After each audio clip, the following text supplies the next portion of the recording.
Hello, my fellow control freaks. Hi there, I'm Gina Ramirez. I am a certified health coach. I'm also a licensed therapist, and I talk everything health and wellness from the mind, the body, and the behavior. And this month, we are talking all about the mental load that professional women have.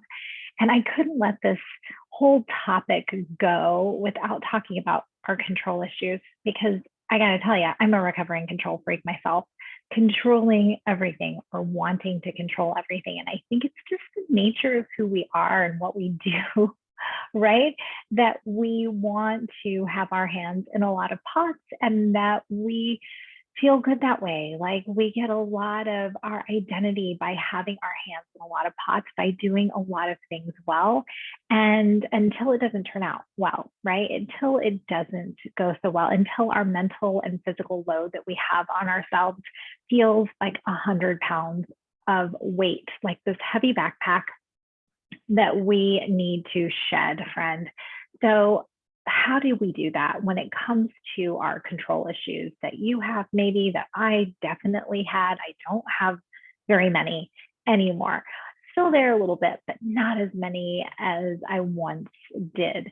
So I want to talk about some ways that people can start to have the conversation with themselves, ask themselves some good questions, get curious, because as a health coach, I think that that is my job, is to get you curious about these questions around your health, and control is definitely up there.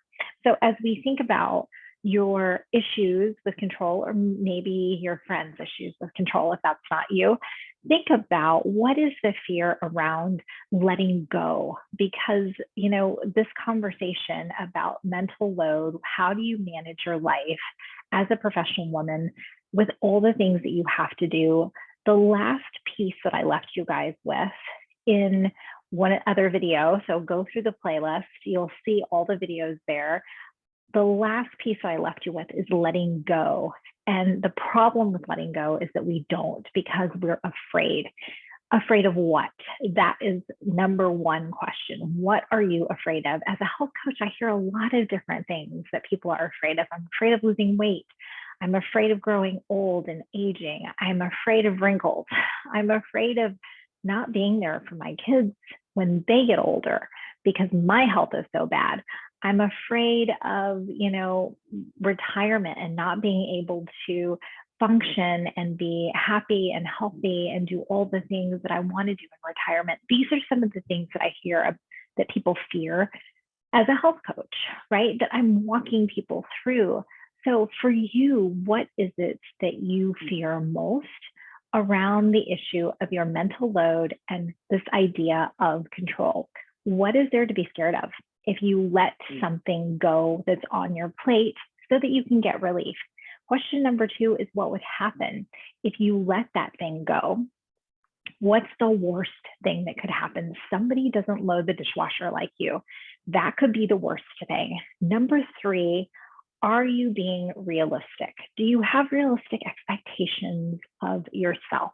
Now, I know as a type A person, with all your hands in all the pots, knowing where everything goes, where everyone is supposed to be going, you have a lot of things on your plate. You probably are volunteering. You probably are very involved with your kids.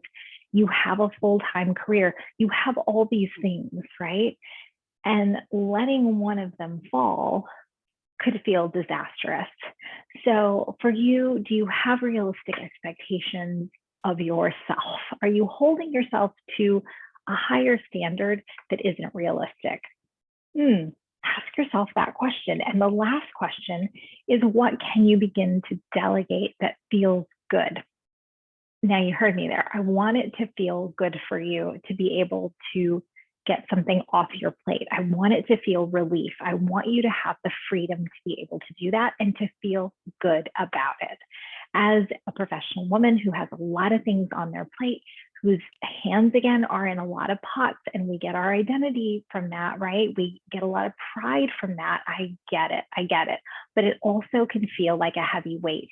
If it's feeling like a heavy weight for you, I want you to ask yourself that last question: what can I let go of it's going to feel good for me, that I can breathe, that I can open up and have space for myself to be able to think, to be able to just have a little freedom for me, right? So ask yourself some really good questions. Those were 4 really good questions I want you to think about as we move into this week, continuing our conversation on mental load.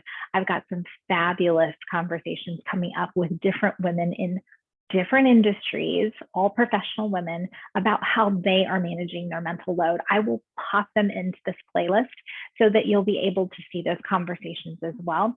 Until next week, we'll continue talking about different aspects of mental load and how you can get relief, my friend. Until next time, be well.